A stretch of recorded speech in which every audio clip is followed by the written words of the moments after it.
सूर्यनारायण वेदपारायण लोकरक्षामणि दैवचूडामणि पद्मिनी वल्लभ वल्लकी गानलोल त्रिमूर्ति स्वरूप विरूपाक्ष नेत्र महादिव्य गात्र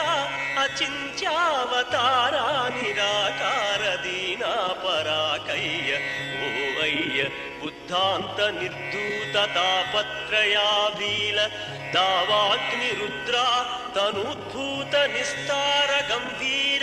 संभावितानेक कामाजनीकंबुलंदाटि ఏకాకినై చిక్కి ఏ దిక్కునుగానగాలేకయున్నాడ నీవాడనో